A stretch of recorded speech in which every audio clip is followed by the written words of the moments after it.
pas arrêter les vagues, on peut juste apprendre à les surfer. Cette maxime, elle est très intéressante. En fait, on a tous ici surfé la vague de l'agilité. Moi, ça a commencé en 2003, en DESS. J'ai un prof, Jean-Philippe Dominger, qui avait entendu parler d'un truc qui est arrivé en 2001, le manifeste agile. Et il nous a formés, alors à l'époque c'était Extreme Programming, et il a fait en fait de tous ses étudiants des pionniers.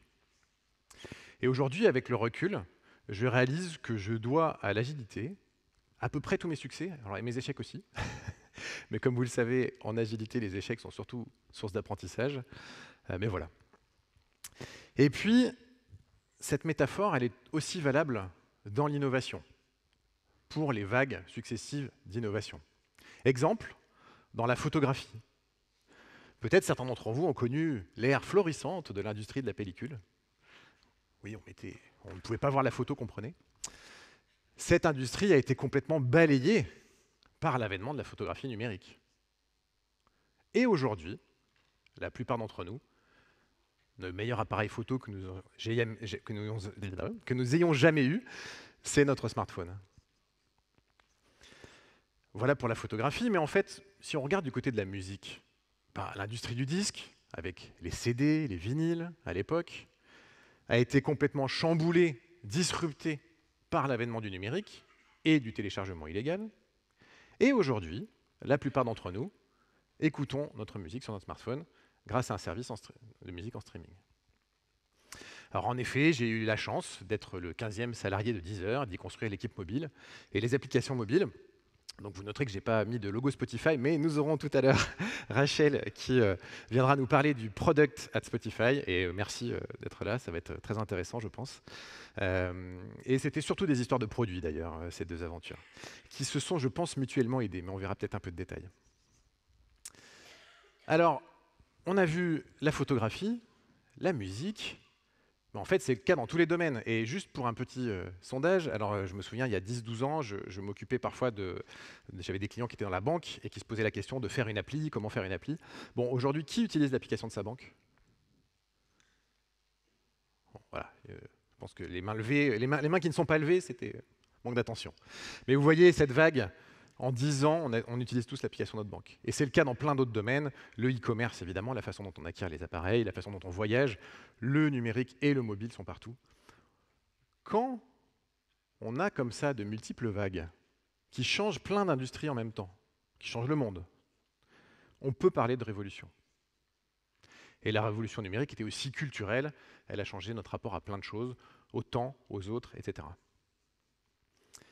La révolution mobile.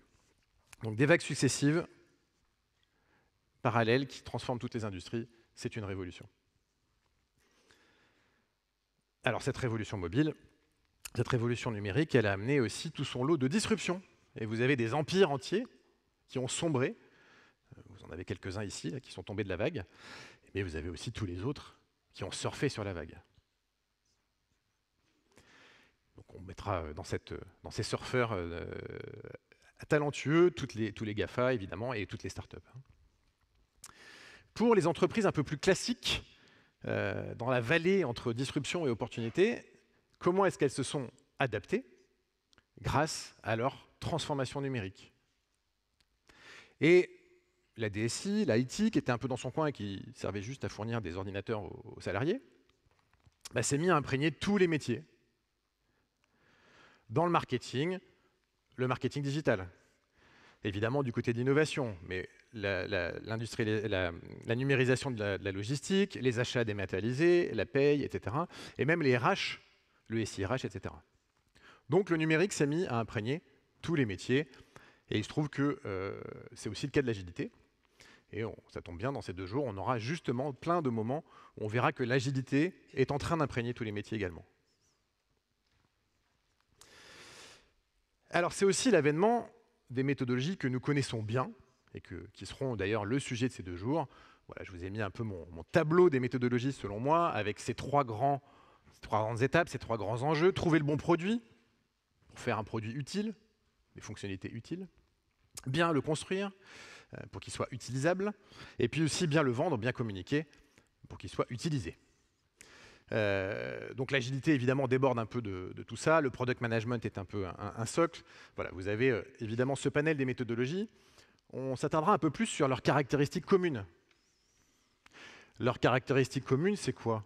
C'est le centrage utilisateur. Le fait d'être vraiment centré sur nos utilisateurs, sur nos clients.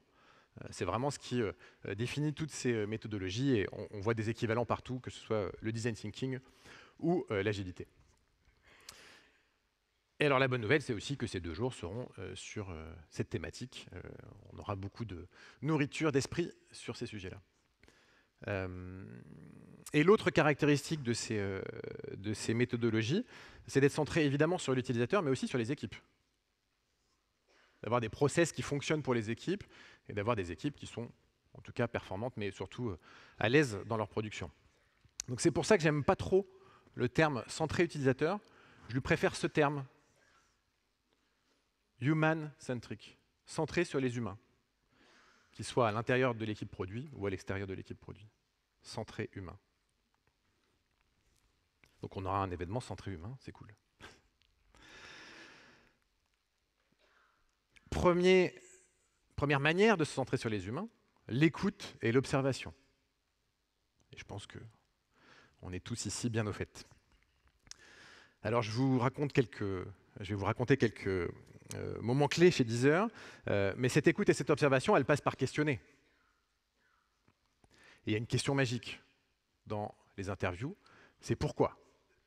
Que parfois on demande 5 fois d'ailleurs, mais bon, ça c'est côté méthodologie. Donc, chez Deezer, on a un jour un utilisateur, un bêta-testeur, qui, au détour d'un café, au moment où on est encore en train de construire l'application mobile, ça doit être en 2009 ou 2010, nous dit « Moi, votre application, je ne l'installerai jamais. » C'est embêtant quand on construit un produit et qu'un utilisateur vous dit qu'il ne l'utilisera jamais. Question magique, pourquoi? Pourquoi est-ce que tu n'installeras jamais notre application? Eh bien, moi, j'ai mon lecteur MP3 qui a sa batterie autonome, et j'ai peur que cette application, elle consomme la batterie de mon téléphone. Or, la batterie de mon téléphone, c'est super précieux pour moi. Il va de soi qu'on ne peut pas nier une telle découverte, d'autant qu'il n'est pas le seul à nous le dire, on a plusieurs personnes qui nous font cette remontée-là. Et donc, qu'est-ce qu'on fait? On mesure la consommation de batterie de l'application Deezer en streaming sur un mobile. C'est une catastrophe. Donc, quelle découverte on fait à ce moment-là? On fait la découverte que si on ne corrige pas ça, notre produit va à l'échec, sans forcément qu'on le détecte. On pense que les gens ils auraient installé l'application et au bout de 2-3 mois, ils auraient juste désinstallé sans qu'on sache trop pourquoi.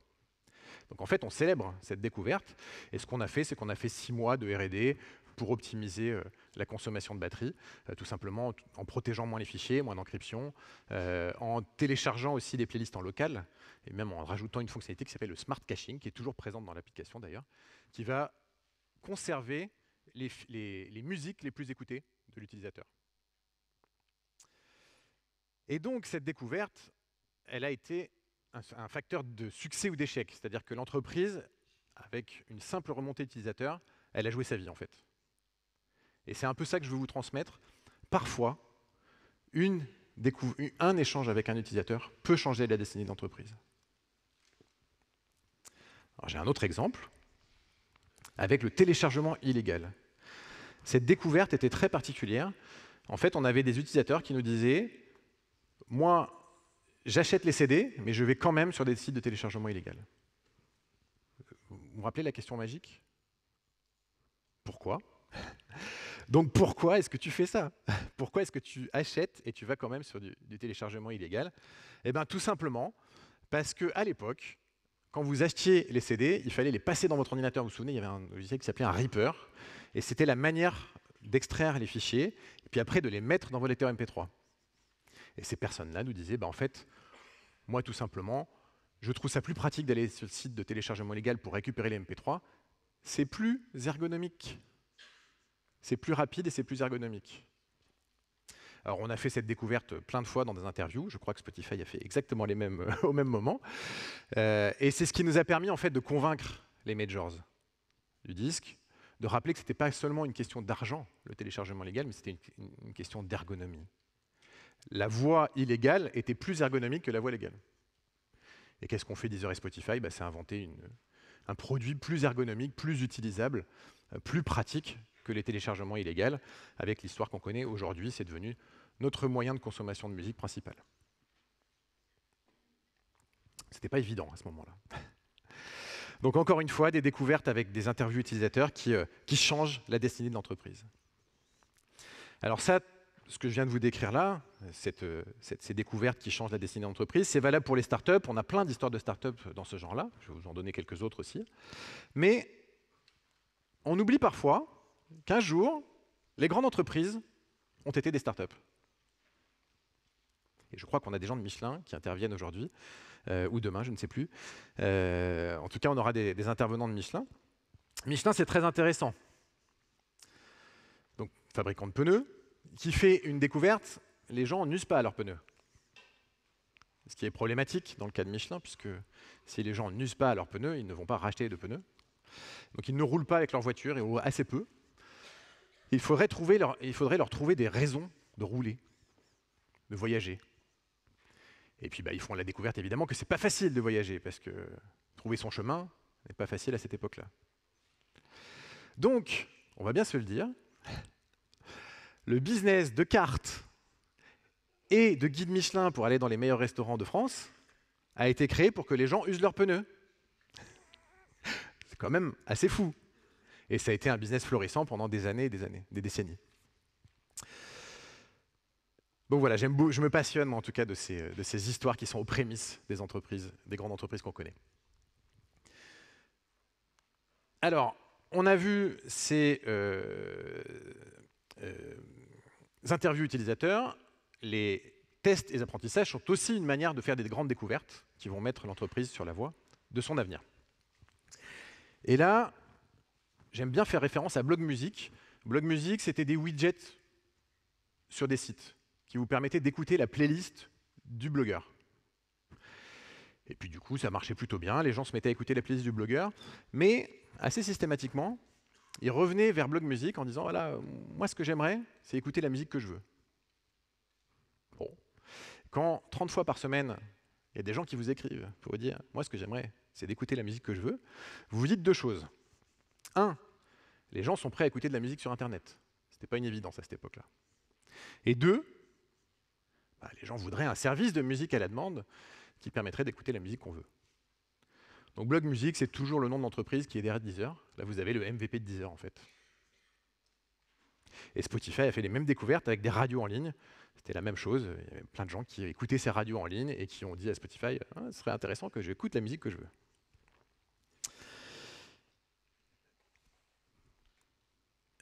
Alors, on va juste s'arrêter rapidement sur Airbnb. Ce sera le seul exemple que je n'ai pas vécu. Avec le début, là, c'est toujours dans leurs mots, dans leur nom. Le MVP de Airbnb, je ne sais pas si vous le saviez, c'est 3 matelas gonflables dans leur appartement.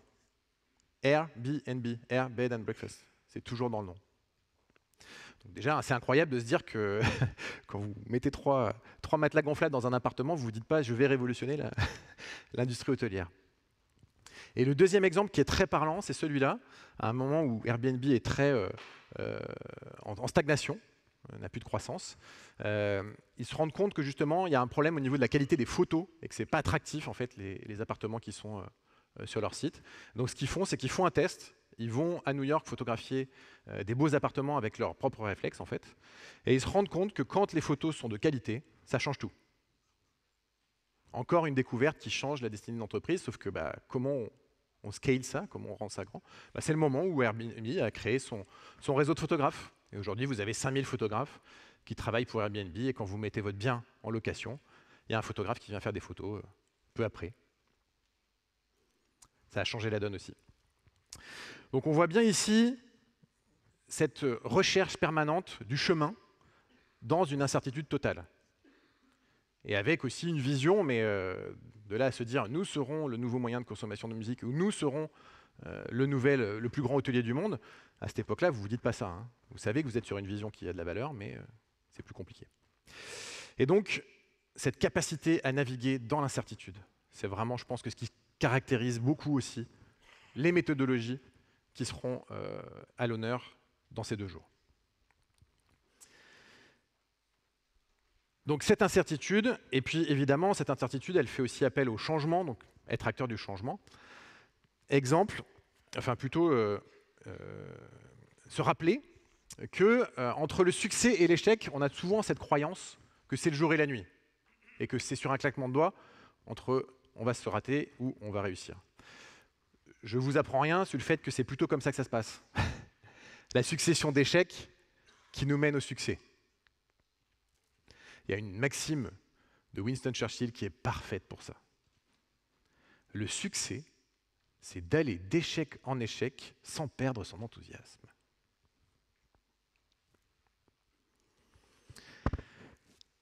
Alors ça illustre très bien ce qui s'est passé chez Deezer. Chez Deezer, quand j'arrive là-bas, c'est un site internet financé par la publicité. Et on a une dizaine de millions d'utilisateurs du site internet, ce qui est conséquent. Et on vend beaucoup de publicité et on la vend très cher. Ça fonctionne très bien. On a une régie très performante. Il y a juste un petit souci. Quand notre directeur financier arrive fin 2009, il fait les comptes et il nous dit en fait, on ne gagne pas assez d'argent pour payer les droits musicaux. Et l'entreprise va dans le mur au niveau financier. Ah. Donc pas le choix que de changer, mais ça tombe bien. Moi et mon équipe, on est arrivés pour construire les applications mobiles qui a un autre business model, plutôt forme d'abonnement, celui qu'on connaît aujourd'hui. Et donc on rassure ce directeur financier en lui disant mais il n'y a pas de souci, on est en train de construire l'offre payante et c'est celle qui va sauver l'entreprise. Fin 2009, début 2010, nous lançons en grande pompe Deezer Premium, la musique illimitée dans votre mobile. Et nous espérons qu'une grande partie de ces 10 millions d'utilisateurs va convertir dans cette nouvelle offre. C'est une toute petite partie qui convertit. En fait, on obtient, à force de marketing, seulement 10 000 abonnés. Et il nous en faudrait au moins 100 000, si ce n'est 500 000. 10 000. Et ces 10 000, par contre, ce qu'on se rend compte, c'est justement que Deezer devient leur moyen de consommation de musique principale. Donc on a une adéquation produit-marché, si vous connaissez ce terme-là. En tout cas, vraiment quelque chose qui fonctionne bien pour eux. Par contre, ce dont on se rend compte, c'est que les gens ne sont pas prêts à payer pour ça. Alors on cherche et on fait un partenariat avec SFR. Ce partenariat avec SFR, il consiste à donner, vous savez, les opérateurs donnent des points de fidélité dans les abonnements pour pouvoir changer son téléphone, etc. Et bien ces points de fidélité, là, pendant 3 mois, ils vous permettent d'avoir des abonnements de quelques mois à Deezer. 3 mois. Et puis on se dit, une fois que les gens auront fait leurs 3 mois d'essai et qu'ils en auront fait leur moyen de consommation de musique principale, ils vont basculer sur Deezer et ça va nous faire plein d'abonnés. Et on a un joli succès avec l'opération avec SFR. Je crois que c'est 50 000 personnes qui essayent Deezer. Et on espère avoir peut-être 10 000 nouveaux abonnés. 300. Et encore, ils se désabonnent un peu. Pourquoi? Pourquoi tu ne t'abonnes pas? Toujours cette question magique du pourquoi. Donc on fait évidemment ce qu'on fait habituellement, des interviews. Et plusieurs fois remonte, moi ce que j'aimerais, c'est que ce soit inclus dans mon forfait téléphonique. C'est ce qu'on a fait avec Orange. Nous avons pu, avec tout ça, convaincre Orange qu'il y avait une grande pertinence à ce qu'un service de musique soit inclus dans l'abonnement. Et ce partenariat avec Orange a changé la destinée de l'entreprise Deezer, nous a permis d'acquérir 500 000 abonnés très rapidement, en l'espace de 6 mois avec Orange, aussi parce qu'il y avait une force marketing que Deezer n'avait pas. Et puis ensuite, ce que Deezer a fait, c'est de déployer dans d'autres pays, toujours appuyé par un gros partenaire de ce type-là, constructeur ou opérateur. Donc vous voyez cette succession d'échecs, échec, apprentissage à chaque fois, et puis qui nous mène au succès, au moins en tout cas à la survie de cette jolie start-up. Je serais très intéressé de voir s'il y a des choses similaires chez Spotify, mais on parlera plus produit avec toi, Rachel, de ce que j'ai compris. Bien, on va venir sur une autre phrase de Churchill, qu'il a prononcée dans des heures un peu plus sombres encore. Dans des heures sombres, puisqu'on a dit être acteur du changement, être prêt à changer dans cette incertitude. Là, je vous ai montré les pivots de Deezer, si ce n'est pas des gros changements. Mieux vaut prendre le changement par la main avant qu'il ne nous prenne par la gorge. Il n'y a pas meilleure maxime pour la conduite du changement. Une vraie boussole. Mieux vaut prendre le changement par la main avant qu'il ne nous prenne par la gorge. C'est exactement ce que nous devons faire pour le changement climatique. Il y a une énorme ironie, ou une intention, ou une intuition, je ne sais pas, de la part de Cotter. Je ne sais pas si c'est votre Bible, moi c'est ma Bible dans Conduite du changement. Alerte sur la banquise. Cette petite compagnie de pingouins qui réalise que son iceberg va fondre et qu'elle doit bouger, qu'elle doit changer. Ironie du sort, c'est exactement ce qu'il nous faut faire. Nous sommes les humains face à ce besoin de conduite du changement climatique. Peut-être certains d'entre vous ont exploré ça. En tout cas, le discours de Jacques Chirac prononcé il y a plus de 20 ans à Johannesburg, en 2002, est particulièrement prégnant. Notre maison brûle. Notre maison brûle. Et à l'époque, il rajoutait « et nous regardons ailleurs ». Alors notre maison brûle à plusieurs égards. Il n'y a pas que le changement climatique. On a 9 limites planétaires. Vous voyez qu'elles sont toutes...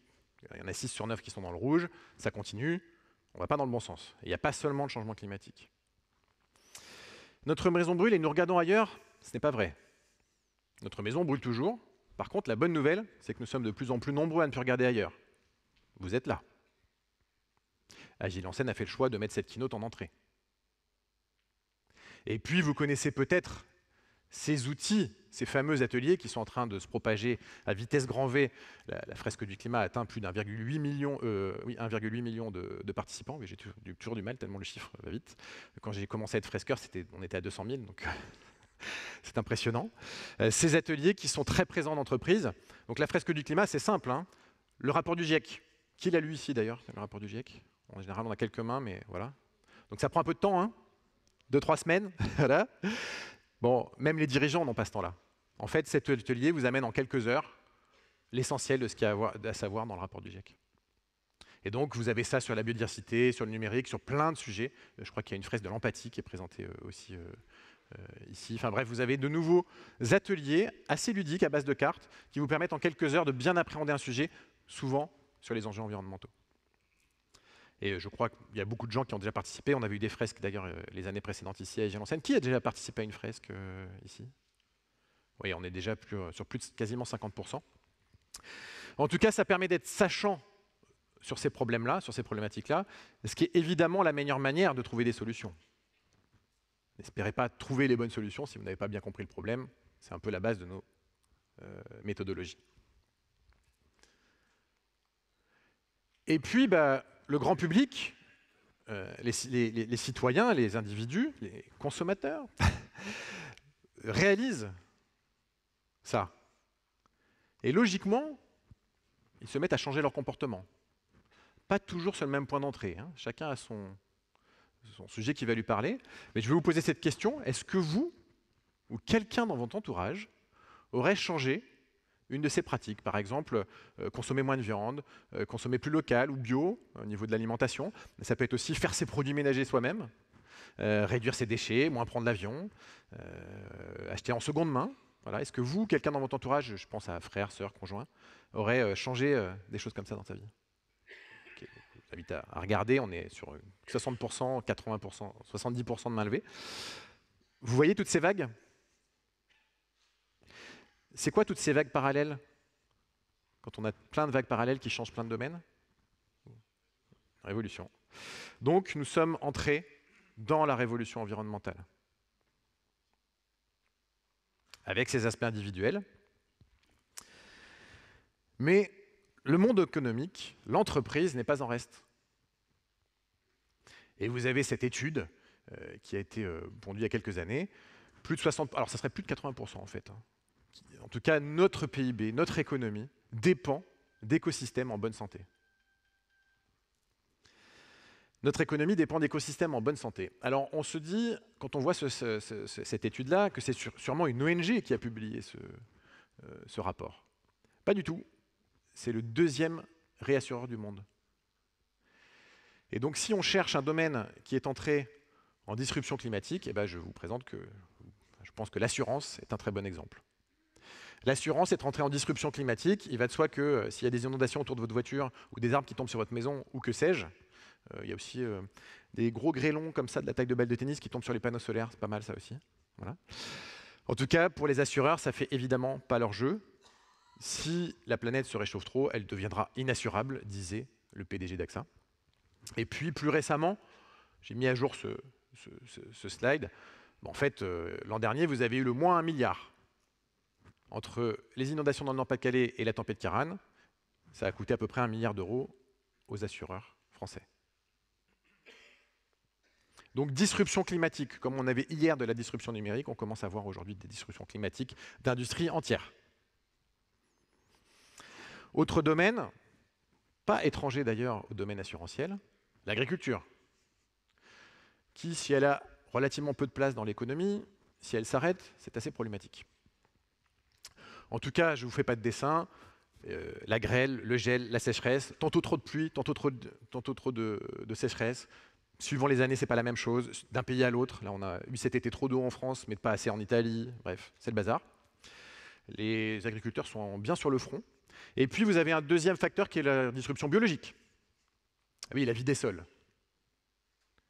Or, faire pousser du vivant dans un sol qui est mort, c'est compliqué. Ça nécessite plein d'intrants et c'est pas très durable. Donc, disruption aussi de l'agriculture. Et puis, j'aurais pu vous donner tous les domaines, en fait. Hein, le tourisme, la mobilité, etc. On est avec des changements dans toutes les industries, tous les domaines. Alors, c'est valable aussi du côté de la marque employeur. Alors, marque employeur, alors, le symptôme, c'est quoi, hein? C'est qu'il y a quelques années, c'est un peu tassé, mais vous aviez systématiquement les étudiants, lors de leur remise de diplôme, qui prenaient la parole sur ces enjeux-là. Mais la marque employeur, c'est quoi? C'est les employés qu'on a à bord et les talents qu'on veut recruter.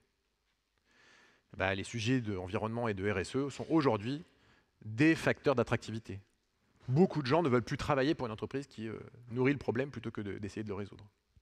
C'est assez logique.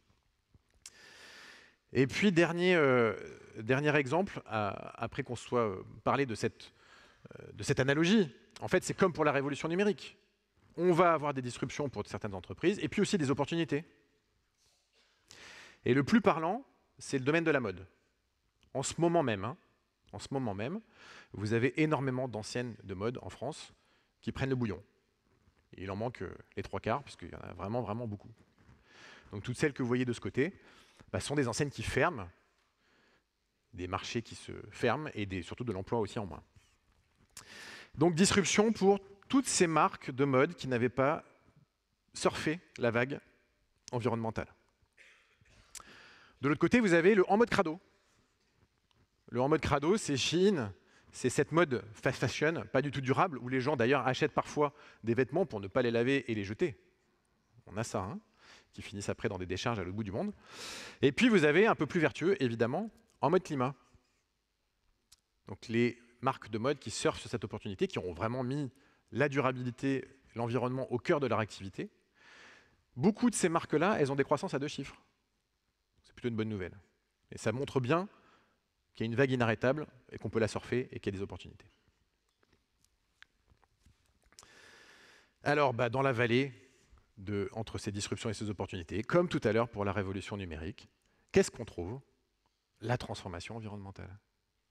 La RSE, le développement durable, se met à imprégner tous les métiers. Du côté de l'IT, on va faire un peu de détail. Il y a le numérique responsable qui émerge, le marketing de l'engagement et le marketing, la communication responsable. Évidemment, du côté de l'innovation, on parlera un petit peu des courants d'innovation. Les achats responsables, facteur très important dans cette révolution-là. La finance durable. Et puis, du côté des ressources humaines, évidemment, tout le sujet de culture d'entreprise et les sujets de développement des salariés, comme on a vu tout à l'heure, les fresques, à la manière que nos salariés soient sachants et montent en compétence là-dessus. Et cette révolution environnementale, comme on l'a vu, elle impacte tous les métiers, encore une fois, de multiples vagues à l'intérieur de l'entreprise qui sont en train de tout changer, donc c'est bien une révolution. Alors, du côté du numérique, ce qui nous intéresse un peu plus ici. Du côté du numérique, je vais vous poser cette question, au risque de vous spoiler un peu sur la fresque du numérique. Qu'est-ce qui vous semble le plus impactant au niveau environnemental? Alors, on ne va pas forcément se poser que le CO2, il y a aussi des sujets de biodiversité et d'eau, mais je trouve que c'est malheureusement tout corrélé. Qu'est-ce qui est le plus impactant? Est-ce que c'est le stockage des données?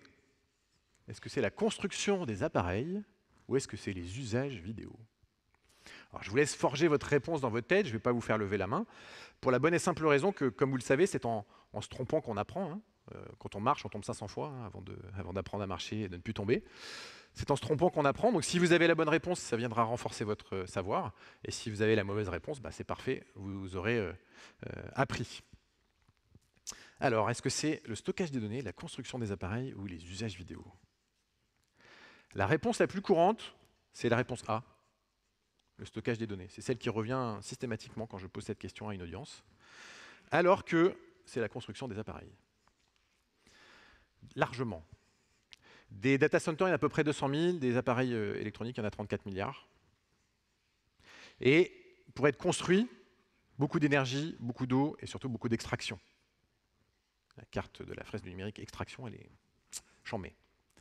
Donc l'extraction des matériaux, donc c'est surtout la construction des appareils et du réseau, hein, le réseau filaire qui nous amène, ou les antennes 5G, etc. etc. Ça me permet de vous rappeler quelque chose qui va très bien avec l'agilité et avec nos méthodologies. Alors, ce que je vais essayer de vous démontrer, c'est justement à quel point c'est en phase. Ça s'appelle l'analyse de cycle de vie. Quand vous vous intéressez aux enjeux environnementaux, vous vous rendez compte que c'est complètement clé. C'est valable pour la voiture électrique, c'est valable pour le numérique, c'est valable pour plein de choses. On va vous dire telle chose est zéro émission et neutre. Ben en fait, quand vous regardez l'analyse du cycle de vie, c'est un peu plus compliqué. Donc très important ce concept quand il s'agit des enjeux environnementaux. Et puis sur le numérique responsable, on pourrait faire toute la suite de la conférence sur ce sujet-là. J'ai préféré qu'on se concentre plutôt sur l'agilité. Voilà, vous trouverez beaucoup de choses. Je vous partagerai cette veille thématique avec quelques tables rondes et puis quelques articles et ce que j'ai trouvé de plus intéressant sur ces sujets-là. Alors, vous allez avoir les slides et un partage dans quelques slides. On va quand même se rappeler aussi que le numérique, il a des impacts négatifs, mais il a aussi des impacts positifs. C'est l'accélérateur de la prise de conscience et aussi du passage à l'action. Hein. On va voir quelques exemples, mais tout ce qui est seconde main, tout ce qui est alimentation, etc., on a beaucoup d'outils numériques qui nous aident à transformer ça. Et la question majeure qu'on va se poser ici à Agile en Seine, qui a déjà été posée les années précédentes d'ailleurs, et qui pourra se poser dans ces 2 jours, comment concilier et orchestrer les différentes transformations, transformation numérique, transformation agile et transformation environnementale. Et qu'est-ce que sais-je? Peut-être qu'il y en a une autre qui va encore apparaître. Comment concilier, orchestrer les transformations? Eh bien, je n'ai pas la réponse. J'adorerais avoir un livre blanc à vous fournir et à faire « Ah, c'est comme ça qu'il faut faire, c'est simple, ça va être facile ». Ce n'est pas le cas. Tout ça est en train de se construire. On aura quand même Jérôme Murvoal de Lectra qui nous fera un petit retour assez intéressant sur justement une orchestration des différentes transformations. Alors, il ne sera pas sur la RSE, mais ce sera inclus dans le sujet. Donc merci Jérôme de nous donner un peu d'éclairage là-dessus. Et puis on aura, je pense, d'autres moments aussi sur l'organisation de transformations parallèles. En tout cas, sur le fait de mettre plus de RSE, plus d'environnement dans notre agilité, ça avait déjà été très bien traité à Agile en Seine en 2022. Je vous invite à aller voir cette présentation que vous aurez dans la veille partagée que je vous avais vendue. Donc je vais vous donner un QR code dans quelques slides, là, tenez vos smartphones prêts. En fait, c'est ma veille que j'ai conçue, que j'ai utilisée pour faire cette conférence. Je vous la transmets, en fait. C'est plus simple. Et vous trouvez pas mal de choses intéressantes. Beaucoup de ressources d'Agile en Seine qui s'intéressent à ce sujet depuis plusieurs années, dès 2019 d'ailleurs. Et pas que. On va faire un peu de détails pour certains. On va plutôt se concentrer sur l'autre partie. L'opportunité de la RSE pour l'agilité, ou mettre plus d'agilité dans la RSE, ou dans cette transformation environnementale qui est la RSE dans tous les métiers. Hein. Eh bien, puisqu'on veut mettre tout ça dans tous les métiers,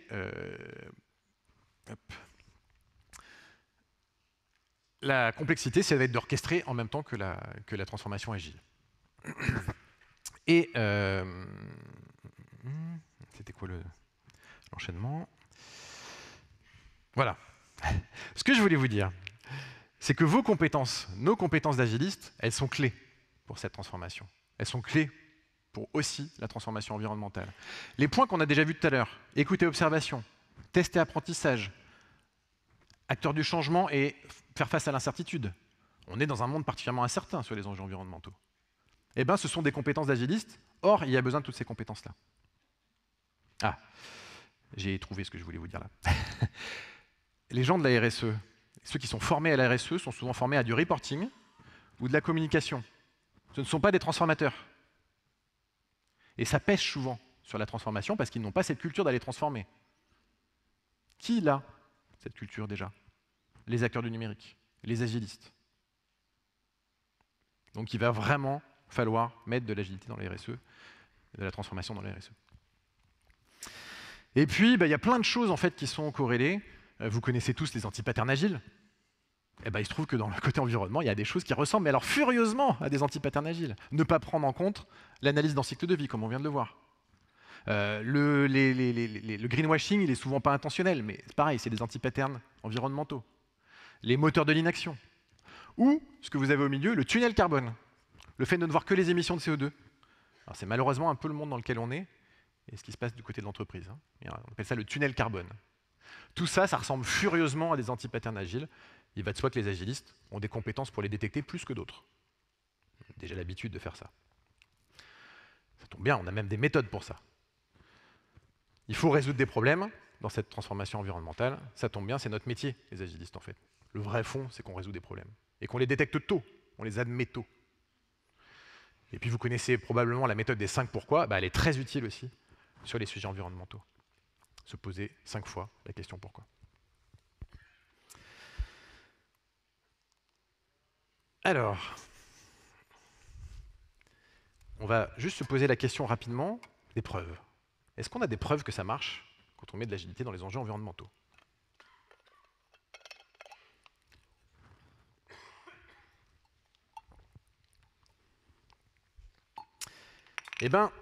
Pour les preuves, il suffit de regarder du côté de la scène de l'impact. L'impact positif, l'impact environnemental ou sociétal positif. Et vous avez énormément de start-up en France qui se sont mis sur ces sujets-là. Je vous le dis tout de suite, c'est d'ailleurs ce qui fait rêver les jeunes diplômés désormais. C'est plus les start-up du numérique, c'est les start-up à impact. Alors, cette scène de l'impact française, elle est particulière. Parce que sur les 40 entreprises les plus prometteuses, ou le French Tech 120, Next 40 ou French Tech 120, vous en avez 15 à 20% qui sont justement des entreprises à impact côté environnemental. De ce que j'ai observé, de ce que j'ai recherché, c'est unique au monde en fait. Vous n'avez pas d'autres pays où il se passe ça, à un tel niveau. D'ailleurs, la scène de l'impact française commence à s'exporter. On va le voir avec un exemple parlant. En tout cas, vous avez là quelques exemples sur la mobilité, sur la seconde main, sur l'énergie. Et tout ça est réuni dans la philosophie se retrouve très bien dans le mouvement Impact France, qui est peut-être l'endroit où on a le plus de nourriture là-dessus. Et puisqu'on parle de la France, on va se rappeler quand même aussi que dans notre CAC 40, on a aussi 10% d'acteurs qui sont des acteurs de l'environnement ou très durables. Saint-Gobain fait le verre le plus éco-responsable de la planète. Donc si la France n'a pas très bien réussi dans la révolution numérique, du côté de la révolution environnementale, on a vraiment beaucoup d'atouts. Alors, du coup, il y a un exemple que je ne vous ai pas cité. Et vous avez des ONG qui luttaient depuis des décennies contre l'huile de palme dans nos aliments. Et il y a une application qui a changé ça et qui fait que dans les rayons de supermarché, vous savez, sur les pains de mie, maintenant, sans huile de palme, sans huile de palme, sans huile de palme, sans huile de palme. C'est aussi à cause d'eux que maintenant vous allez aussi au rayon charcuterie et que sur les paquets de jambon, il y a marqué sans nitrite, sans nitrite, sans nitrite, sans nitrite. Et que sur les cosmétiques aussi, voilà. Donc je fais référence à quelle application? Yuka. Yuka, petite application française, petite start-up française, évidemment avec une très forte culture produit et agile.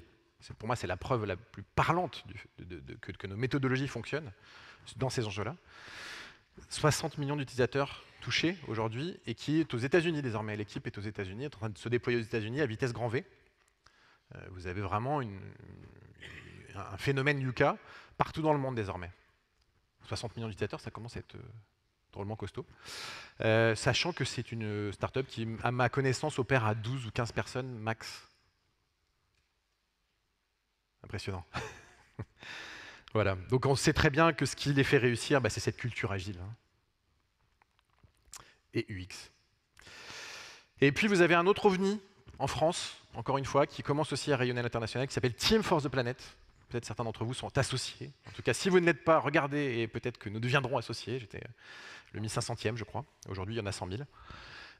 C'est l'équivalent d'un fonds d'investissement citoyen pour les générations futures. C'est pas du tout fait pour gagner de l'argent, c'est fait pour lutter contre le changement climatique. On gagne des dividendes climat.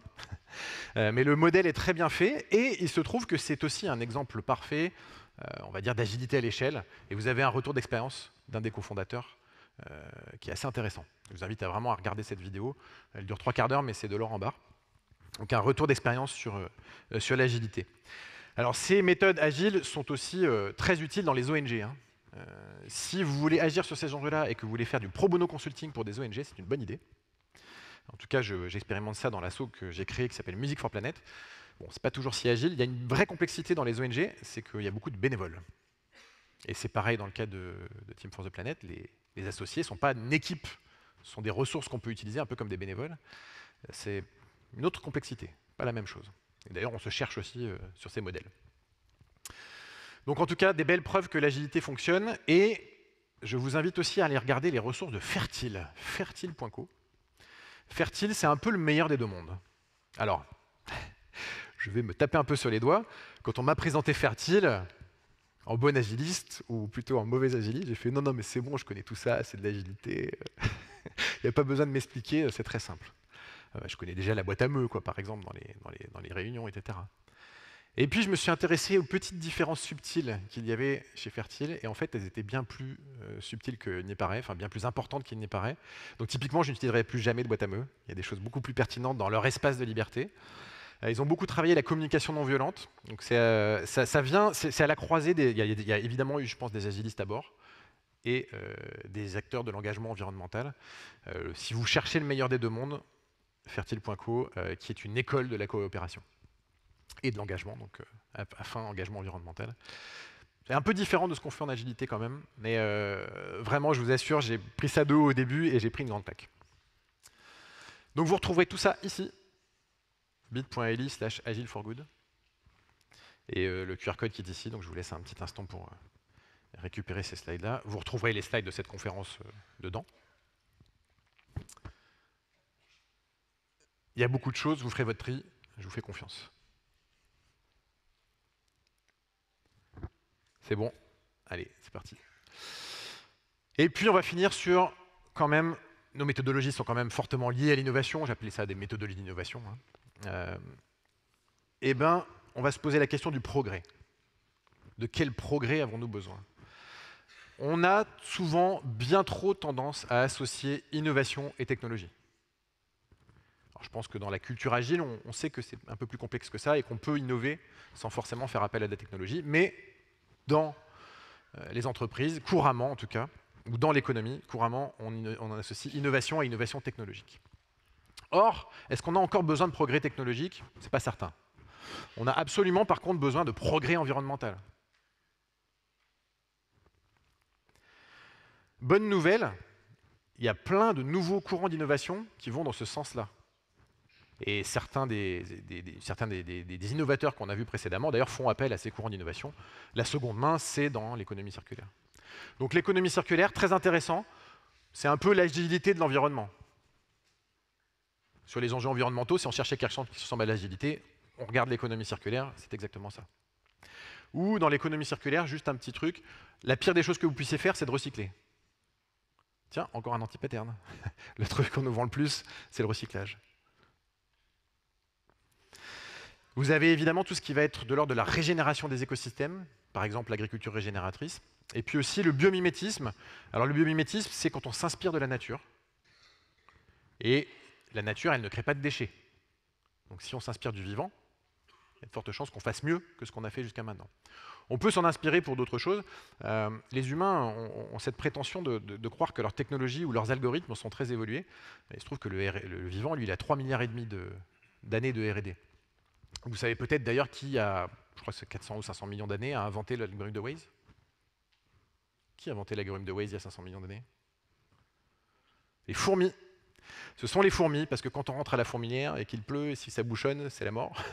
Et donc les fourmis ont semé des phéromones, et si le chemin sent fort, et ben elles passent par ailleurs. C'est l'algorithme de Waze.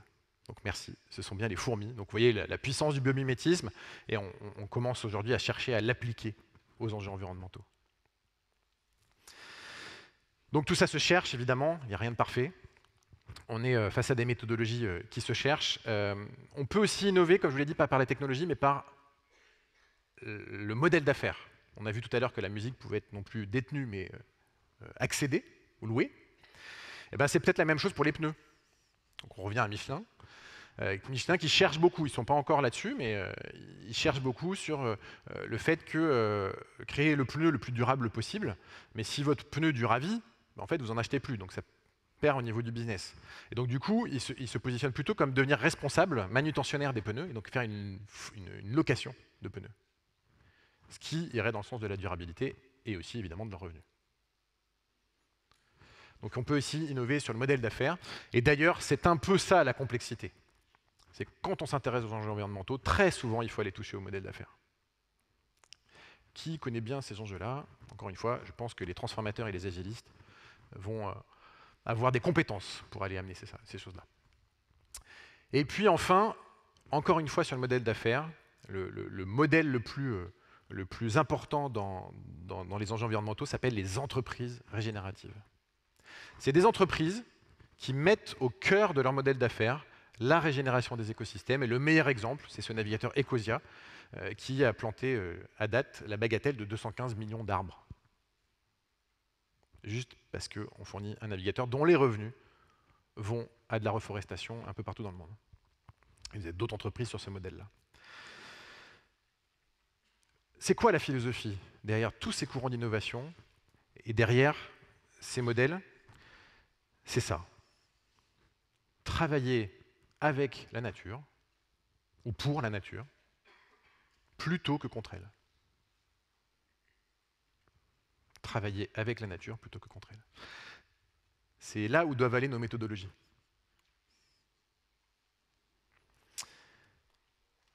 À ce terme, on ne va pas garder le terme human-centric. On va passer au centré sur le vivant. Life-centric. Alors la bonne nouvelle, c'est que vous ne serez pas tout seul. Personne, aucun d'entre nous ne sauvera le monde tout seul. Je sais que vous êtes des super-héros agiles, mais même les super-héros, quand ils doivent sauver le monde, ils s'y mettent à plusieurs. Donc merci à vous d'être là, et ce beau collectif d'Agile en scène, on va s'y mettre tous ensemble à ces sujets-là, à trouver ces méthodologies. Et en fait, l'opportunité qui nous est donnée, c'est l'opportunité de juste saisir la mission qui est offerte à l'humanité, la mission qui est offerte à notre génération.